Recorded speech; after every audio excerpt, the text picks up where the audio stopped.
This is the Voice of Early Childhood podcast.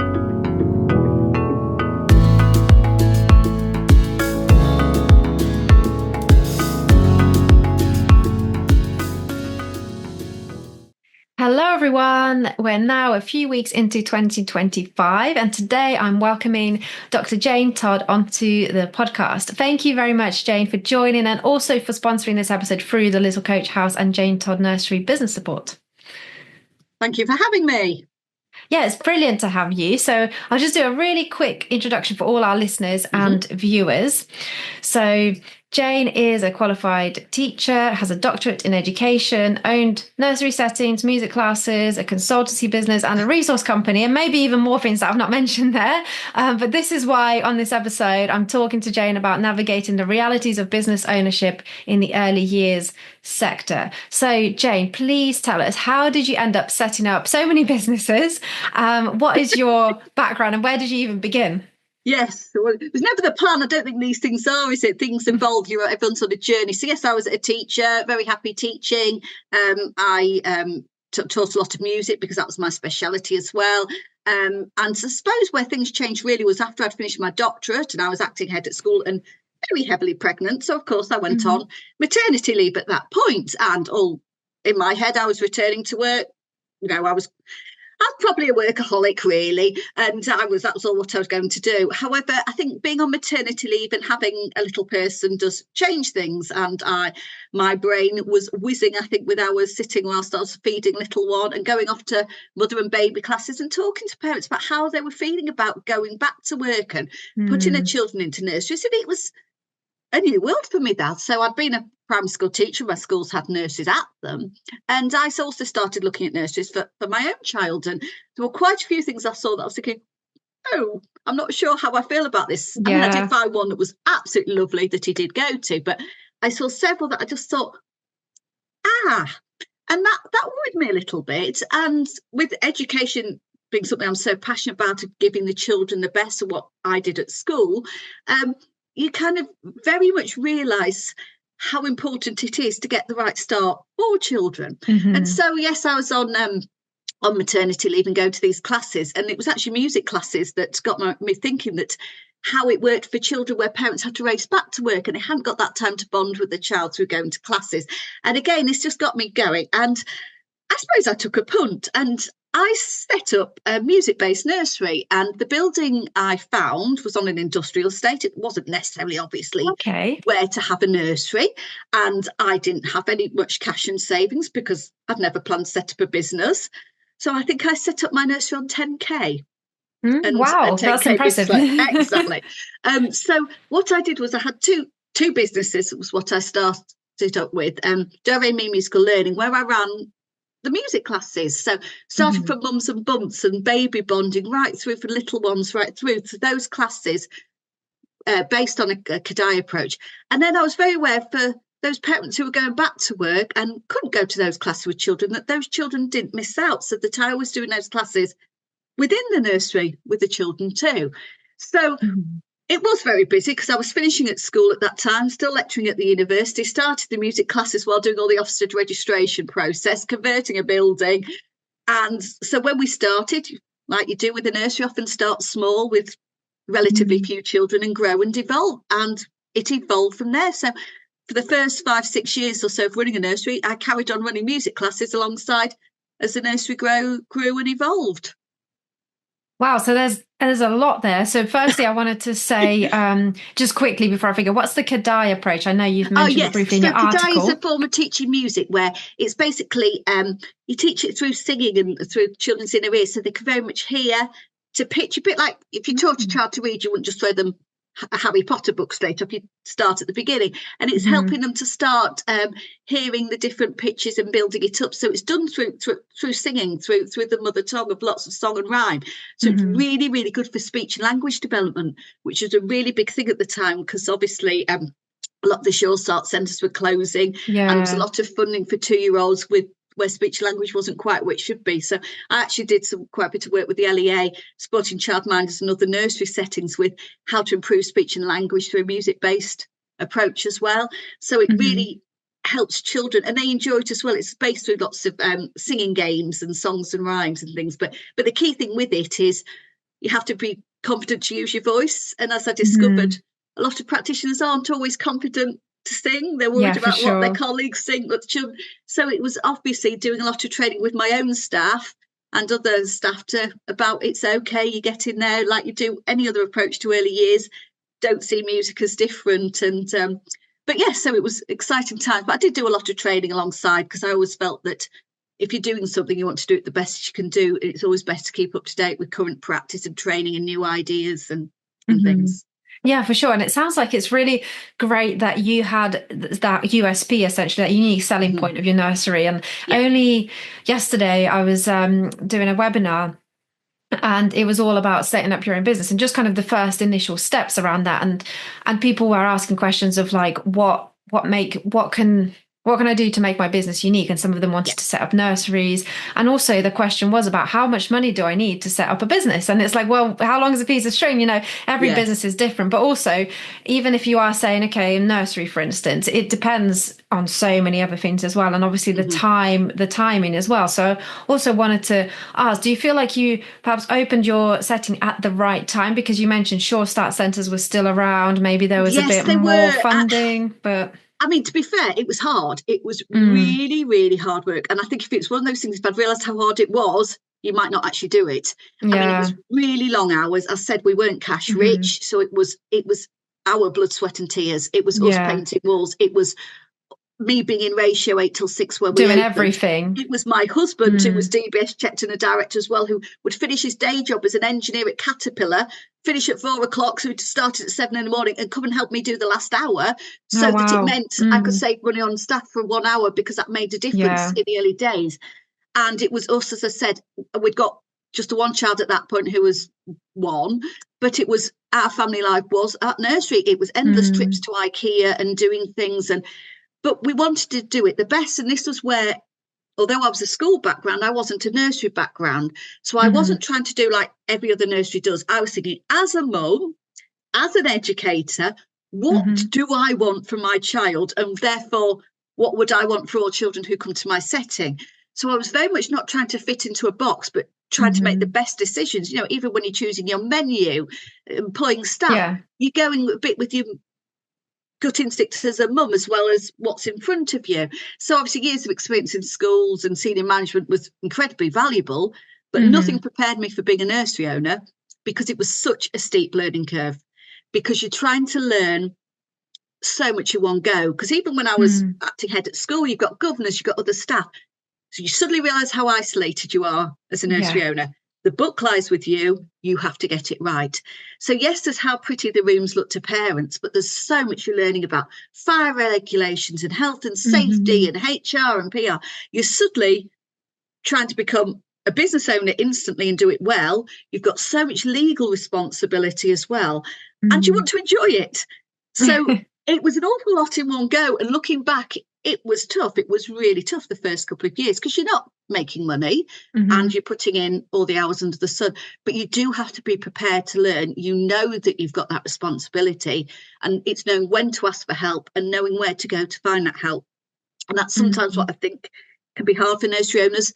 Some LEAs are absolutely amazing. Some LEAs are really stretched thin and just don't have the time. And I suppose we'll come back to that later when we talk about my consultancy and why I'm doing what I'm doing now, because it can be really lonely as a nursery owner. And I just don't want owners who are feeling like that to feel there's nowhere to turn. And I guess you've got that experience already, and you know what it feels like. Yes, I've made the mistakes and I've learned the hard way with things. So if I can help someone have an easier journey, or if some of the heartache and headaches about it, you do feel there is a lot of responsibility. And they can learn through your mistakes and not have to make those mistakes. And even just the knowledge, because as I said, I was someone who was passionate about learning, whether that was studying for my doctorate or I don't do things by heart. If I do something, I give it my all. And therefore, I'm constantly trying to keep up to date with current things that are going on. So when I was running my business, I kind of felt it was my responsibility to make sure I was up to date with things, still doing trading, trying to be the best I could be to support my staff team as well. hmm And you mentioned that, that initially you're not making money, and a lot of people say in the first at least 2 years of any business, really, you're not making any money, and certainly not making any profit. So when it's that tough and you're just putting in all the time, all the energy, all your effort, everything into a business that it seems like, okay, it's growing a bit and then it plateaus, and then you just don't really see it making any. I guess it makes a difference to the families, but sometimes you can get so demotivated and bogged down in all of the work that you think, what is this all for? There's nothing coming back to me anymore, because there's no profit, there's no money, and there's not any. Perhaps you're even losing your passion there as well. How do you keep going when it gets that tough? What keeps you going? I think you have to keep the passion, because when you lose the passion, that's when you start thinking, what's the point? I suppose what helped me at that point was my son was coming to the nursery, and then I actually, within a couple of years setting up the nursery, had my second son as well. And he came to the nursery literally from being 1 day old. I had him just before Christmas. He was in a sleep. Well, it was Christmas party. Santa was coming. There was too much to do. I was selling raffle tickets with a baby, with a sling on my chest. My God. My nursery became a family. I very much was in the nursery family. I was on the floor. I never asked staff to do anything I wasn't prepared to do. The key word is relationship. I really put that time and effort into the relationship with my parents, with the children, with the staff. And I suppose that was one of the privileges about setting up my own nursery, that it was the fact you could craft and facilitate the ethos, the real underpinning ethos, what the heart of what made my nursery was those relationships, putting those time into people, making them feel valued, whether it was, as I said, children, parents, staff, it wasn't different. So that, to me, I think when you've been employed, there's certain things from being in school and things you think, if I have my own business, I'm going to make sure that doesn't happen, or whatever.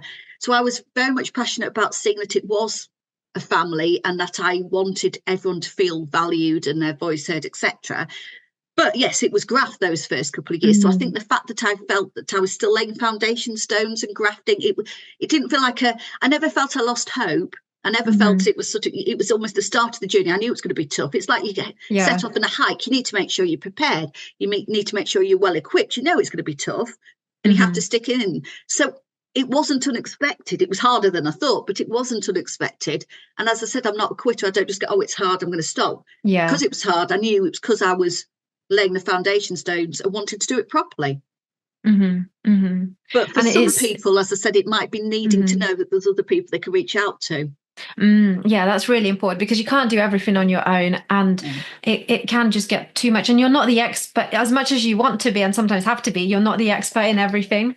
Yes, and I think admitting that is a good thing. I mean, I said I was a doctor of education, school background, but when I set up a nursery, I still employed a manager, because I knew that I hadn't worked in a nursery full time in that sense. So it's being prepared to say, well, I don't have that bit of knowledge, or I don't have that knowledge yet, and actually, that's okay. People have got different strengths and weaknesses, and you need different people who can do different roles and different things. Yeah, and you mentioned you're not a quitter, and this is far from quitting. But in your article, you write that your nurseries were operating very efficiently with good profits and judged outstanding by Ofsted. So why did you leave the nurseries? What happened there? You no longer have them? Well, yes, I had my nursery for 10 years, and it was a really exciting time, and I don't stand still. So it wasn't just the nursery I started, carried on. I grew, I doubled in size again. I ended up having to take my music classes off site. We then bought the building, we doubled in size, went upstairs. So we was constantly changing. It wasn't just staying the same, it was constantly something happening. COVID hit, which did change things. It meant I had to stop taking my music classes, and they actually didn't restart.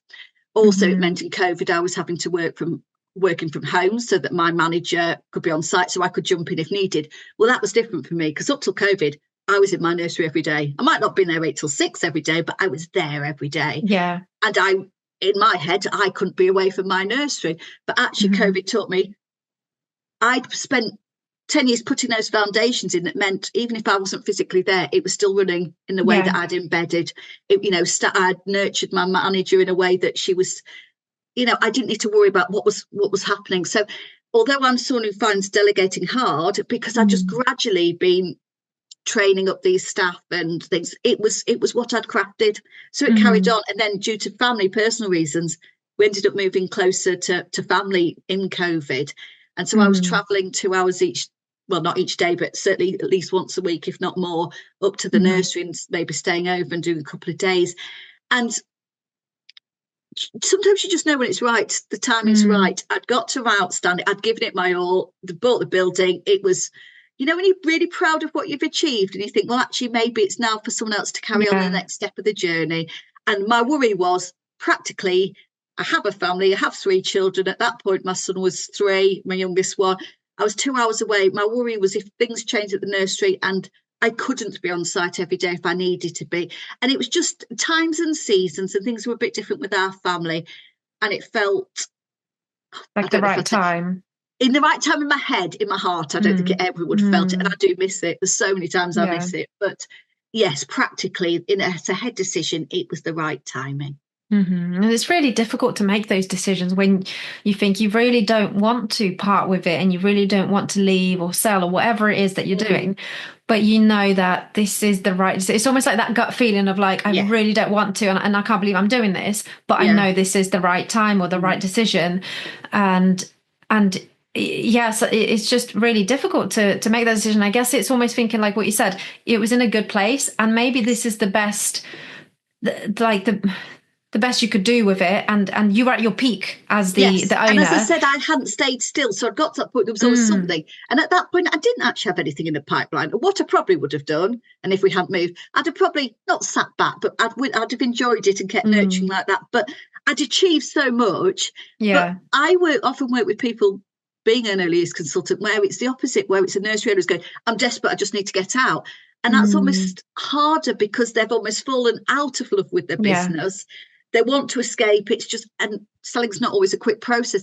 So I'd far rather have sold to the point where I'm so proud of my nursery. I was proud to show it round. I was, to say, proud to say, this is what I've done and achieved, and pass it on. And the fact that so many staff are still there and it's running as it's running says it's almost, there's still me in it because of all the underpinning I put in, really. Whereas if I'd left and suddenly the staff had left and it had totally changed the setting, suddenly you think everything I built's crumbled. But actually, been a year or two now, but actually, obviously it's evolved and different, but so much is still, core team still there, the building still as it was. You think, well, actually, it was probably right. But as I said, there's times I do think, I do miss my nursery. Particularly at Christmas time when you think, we'd have been doing the nativities and the staff parties. But times move on sometimes. And you still, so you visit nurseries now as part of your consultancy, is that right? Yes, I do, which is nice. It's nice to still touch base with the children, with early years, see what's happening and still be part of making a difference. And in a way, by doing it through consultancy, where I was making a difference in one nursery or 2 when I had 2, now in a way, by working with nursery owners, I'm actually impacting more settings and therefore more children, which is different but nice.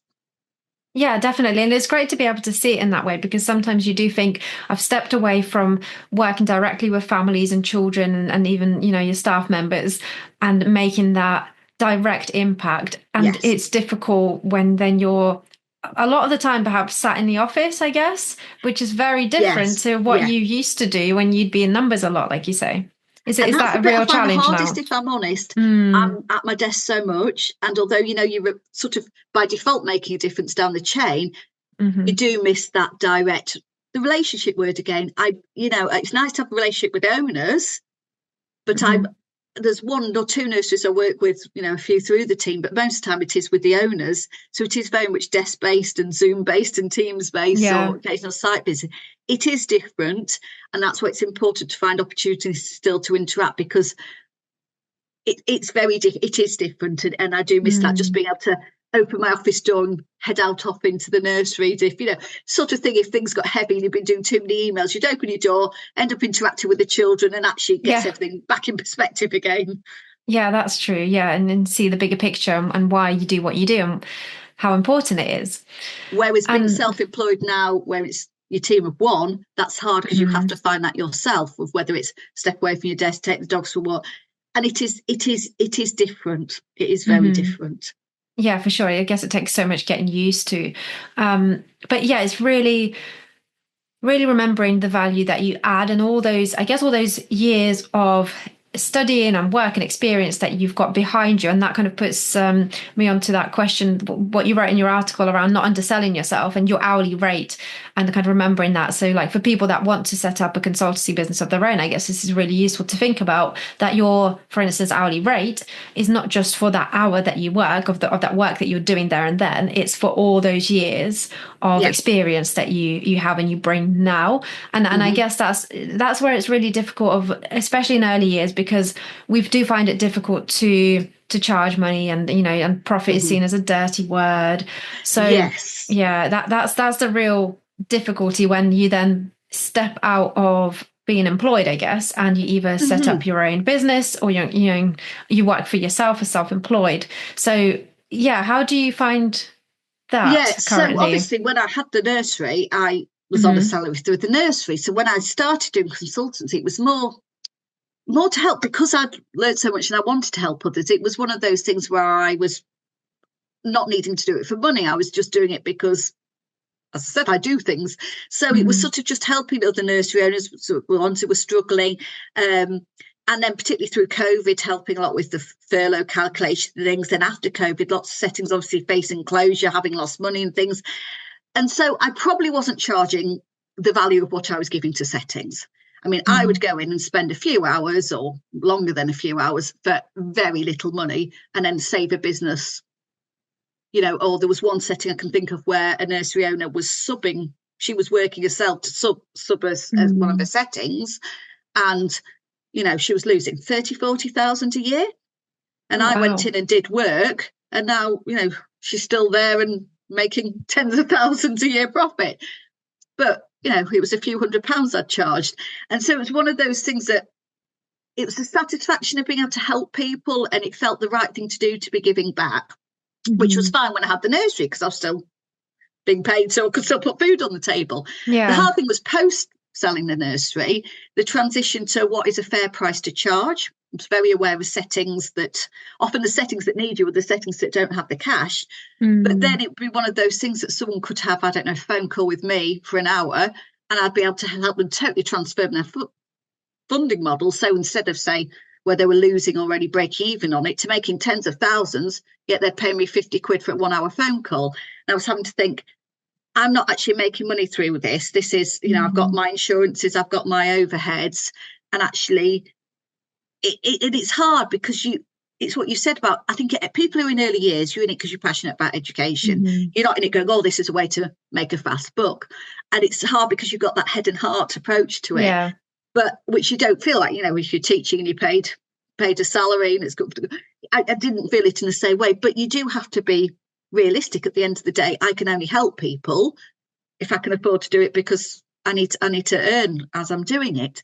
But it is hard because, as I said, a lot of people can have emails say, can you help me with X, Y, Z? You say, yes, you send through your prices, and my prices aren't as high as a lot of other consultants. And they'll send them back, I can't afford it. Or, and then you feel guilty there. Should I help for free? Do I do? And it is hard. But as you said, you're not just paying, it's not that amount of money because you're getting an hour. It's that amount of money because I'm probably saving you months of getting something wrong or being able to turn something around to make money. But it is hard because that phrase is profit a dirty word. It's really interesting you said that, actually, because I run a Thrive program, which is like a nursery owner support group where I almost give training and support, but there's also a chance, where nursery owners can just do the struggling with this, I've got this in my setting, what's your advice about this, and we can sort of support each other.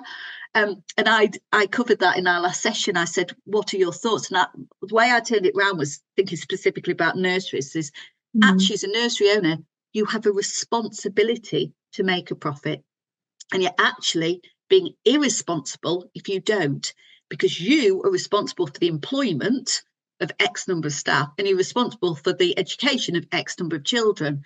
And if you don't get your figures right and don't know your numbers and aren't profitable and therefore at risk of closure, you're of no use to those people. So actually, by being a nursery owner, you have to make a profit. It can't be a dirty word. It's what you have to do to be able to give back what you need to do.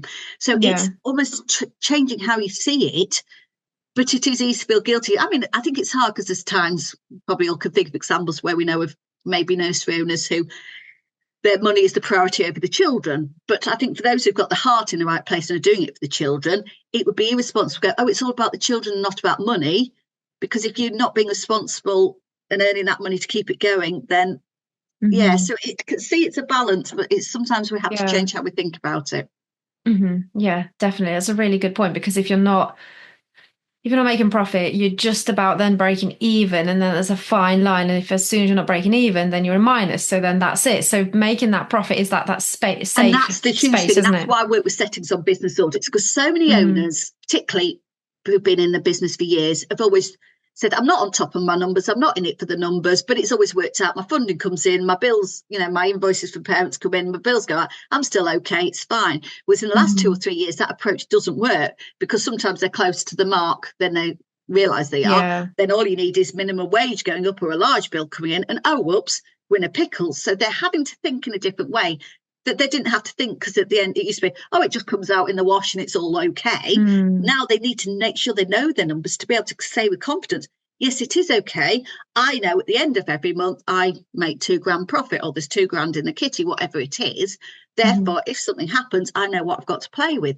If you don't know those numbers, you don't know how to respond to things that happen. So actually knowing your numbers as a nursery owner is absolutely key. I know it's not the fun bit necessarily of the job. You'd rather be looking at your curriculum and being with the children, but it's essential to know your numbers. And that's what I do now, and work with a lot of owners on, helping them to do it in a way that isn't big and scary and seen as lots of big accountant spreadsheets, but practical working knowledge you need as a nursery owner to make wise decisions in your business. For sure. Hello everyone, I'm here with an exciting announcement. The Voice of Early Childhood Conference is back again, and it will be held on 8th of February 2025. I'm really excited to share with you all the fantastic speakers and their talks. So first up, we have Matt Baller presenting the morning keynote on proactively supporting children's mental health.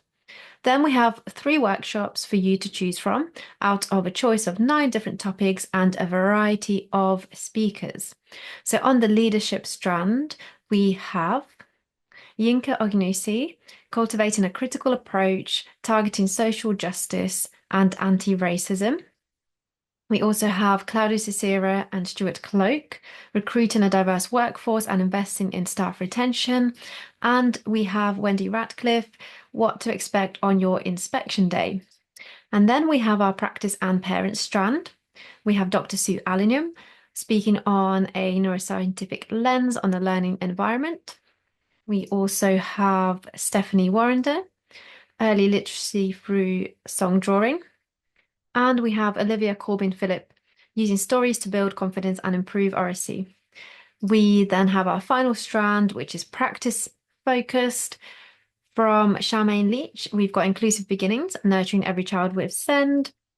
We have Jan Dubil, Creating Your Own Curriculum. And we have Dr. Mona Saka, Kayla Halls, and Dr. Sarah Benetti on big questions in the baby room. And then last but not least, we have Ben Kingston Hughes presenting our closing keynote all around the essential neuroscience of humour and laughter. So it's a packed agenda with lots of talks to choose from. So make sure that you grab your tickets. The link with full conference info is in this episode description. I'm looking forward to seeing you there. So Jane, another one of the biggest challenges really in having your own business, this is something, again, I talked to the delegates on the webinar that I did, is around marketing yourself or your business, or kind of both at the same time, really, and the importance of putting yourself out there, your name, your business name, and getting that exposure. So I guess whether it's through social media or more active ways, such as what you're doing right now, and appearing on podcasts, writing articles, or attending events as an exhibitor, it not only gives you the opportunity to showcase your brand and business, but most importantly, network with the early years sector and build those vital, lasting relationships, which I know is really important to you. You've said just now it's a key aspect of everything that you've done, and in your article you talk about that. So is marketing yourself and your businesses, is that something that you have come across as a bit of a challenge across the various businesses? I think the interesting thing is that I cover this as I said, on my Thrive program where I work with owners, it's actually what I start with the very first session. Because if you don't know who you are as a setting, you don't know what you're marketing. And it's so easy when you speak to nursery owners, you say, tell me about you. Why are you different? They all go, oh, we're ever so nurturing and we've had our staff a long time. And you go, that is brilliant. But how's that different to the nursery down the road? Or how's that different? Why am I going to want to come to you? What is your story in a nutshell? What makes you you? And I think if nurseries aren't clear about that, they don't know what they're marketing. They don't know what story they are selling. And also it goes through everything they do, through staff, through what they do in rooms. Everything needs to say the same story. It's what makes us us. And that's the bit nurseries often find hard to communicate. So it's first identifying what it is and then communicating it through marketing. If it's just little tots day nursery childcare for 0 to 5s, come and find us. Why am I going to come and find you? You know, particularly when someone down the road is going, we're doing forest school or we're doing this, or, you know, and it's thinking really carefully. Now, often the marketing bit is the bit that maybe a nursery owner doesn't really want to think about. They're too busy either thinking in their rooms or trying to run the business, or there's so much on. It's easy to push things down the to-do list. But, and it's okay if you've been there for ages. Word of mouth is definitely the biggest thing for nursery. If you're known for what you're doing, which is what makes you you, people come to your setting. But often it's for those new startups trying to get themselves established. Well, why am I going to come to your setting? And as soon as we say your nursery's name, do we think of what is it we're all thinking of that makes that nursery you? So I think identifying that is then what makes it clear what you need to market, because it goes back to, are you a destination nursery? Are you a location nursery?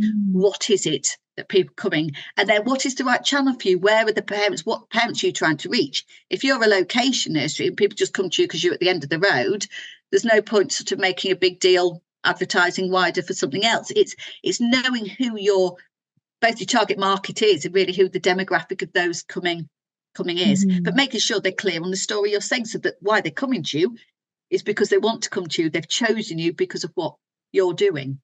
A bit like what we were talking about at the start of your nursery, your unique selling point of the Kodály approach with the music side of things. You know, is that something that the parents and families knew you for, the nursery and yourself as well? That's a really interesting question, actually, because I thought that's exactly why they were going to come. I'm going to get all the yummy mummies wanting to come for music. And actually it evolved, and it wasn't that. Music was very much something we did, and we did it all the way through, and it was really important. But what people liked about my setting, they always said about the nurture side. And one mum even said, you're not a nursery, you're a nursery. Because of the strong focus on relationship, the music was almost just a tool to facilitate that. So it wasn't, I'm coming because I want my child to become Mozart and you do music. It was more, we were known that we very much worked with parents about what they wanted for children. We were very much how we've worked was very organic and very child focused. So it wasn't, we're all having a nap at 2:00, we're all doing this. So parents liked the fact it was very individual and recognised children as individuals. It was that nurturing base. So I think actually it was the relationship side that really did shine through. The music, we didn't lose the importance of music all the way through, but I don't think people said, oh, we're going to Do-Re-Mi because of the music. I think they said, we're going to Do-Re-Mi because it's Do-Re-Mi. And it was what it became through what we'd created, which the journey started through the music and it carried on with the music. But what we were known for was how we were. And it's really about having that at the heart, and your ethos and your values. I guess you as a person as well, that really shows that is what's important to you. So that's what you bring out in your team and in your whole setting. Absolutely. And that's what I said about all those initial years is what you're almost crafting. It doesn't just happen. It's as you build a team. It's how you're leading staff meetings. It's how you deal with staff as there's issues. It's you're constantly almost working on embedding that. And yes, that's to me, that was really important. And that's, I think, why I became known for what we were known for. So other people work in different ways. So you have some owners who are very more, okay, I'm in the office, my manager runs it, it's there. You've got so many different ways of doing it. But for me, it was the people and it was the relationship. And that's why it ran like it did. Just having that something that's so unique about you and that's deep rooted is really important. That's really good advice for settings. So as well as your So you've got your consultancy business, and you couldn't be you without just, you're just having one business. You have to have more than one right now, right? So so you haven't got your nursery, but you've got a consultancy business. That can't just be it.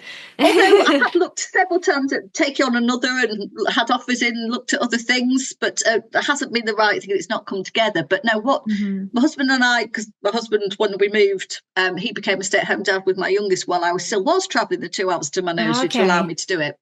So when my youngest went to school last year, we were looking at the next steps, and I said we'd been looking into a few nurseries, but the timing hadn't been quite right with them. We actually became aware of a business that had closed down called the Little Coach House that made educational resources.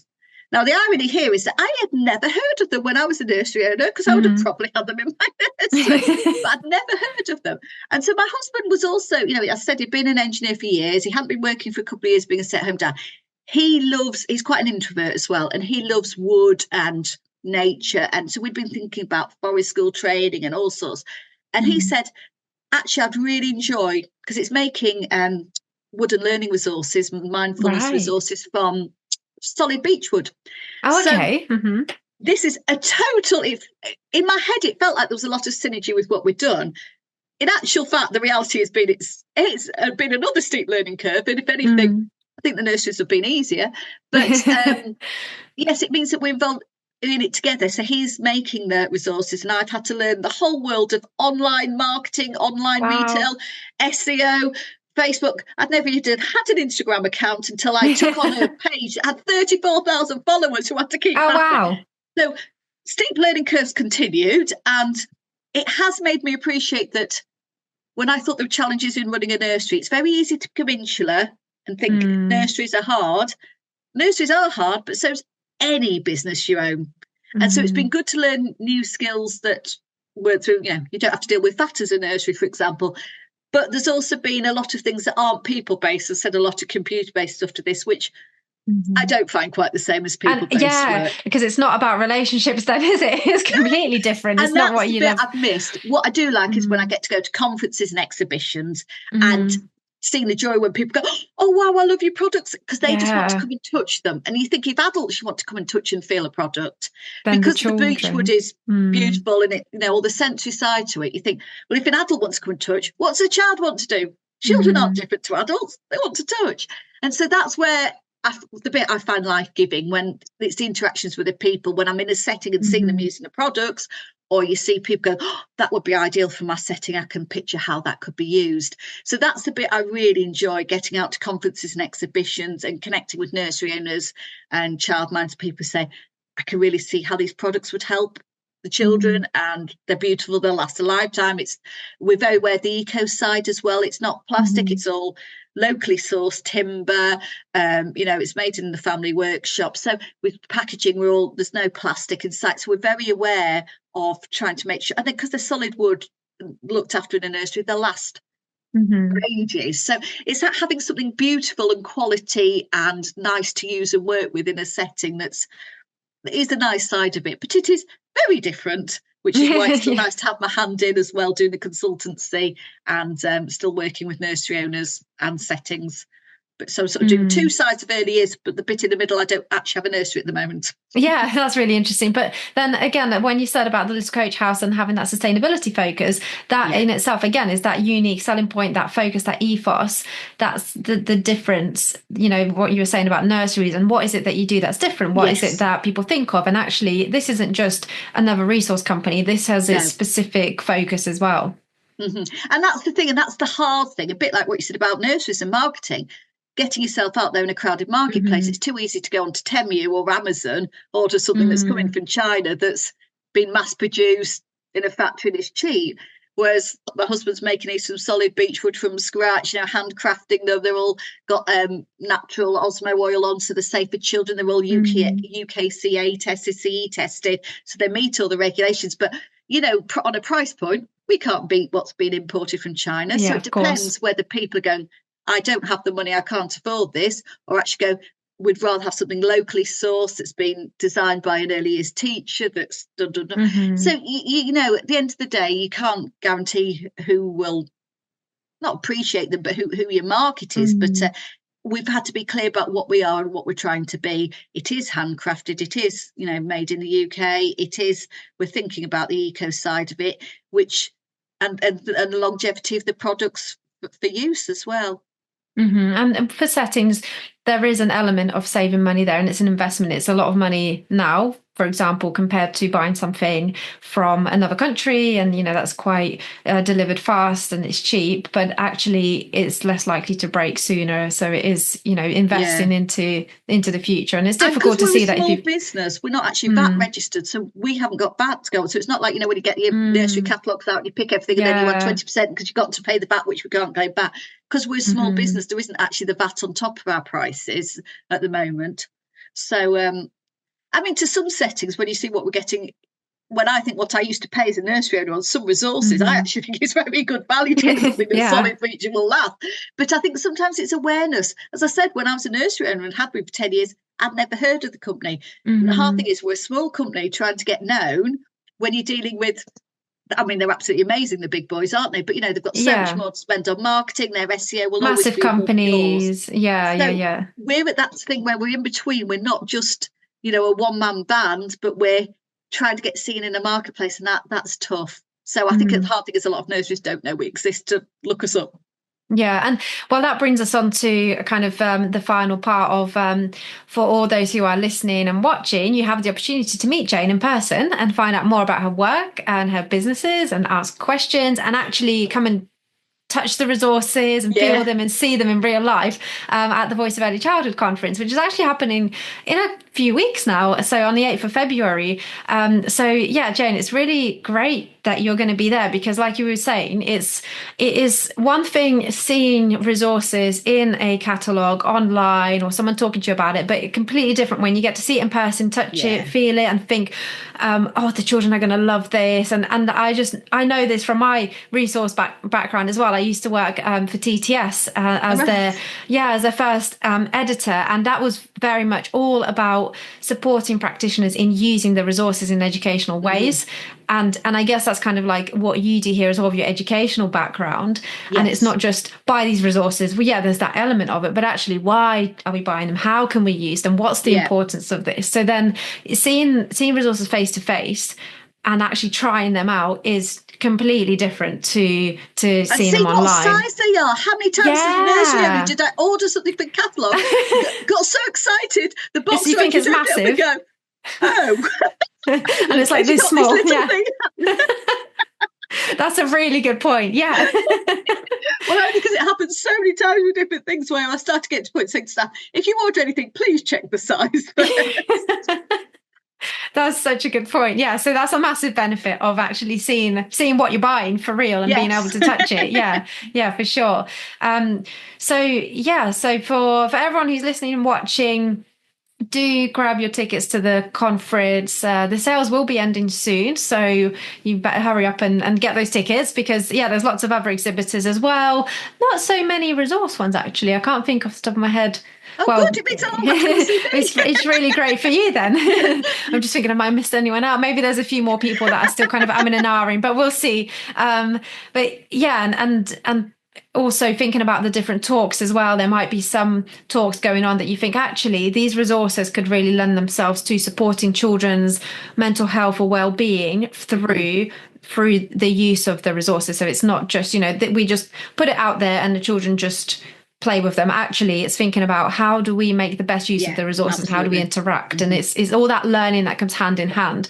And I guess for everyone who's listening as well, they would have the opportunity to not only just talk about and see your resources, but then talk about the consultancy side, and if they've got any questions. With both hats on.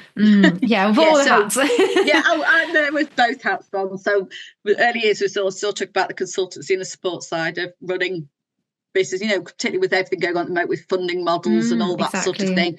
All that side of any side of running a nursery side, I can be there to help.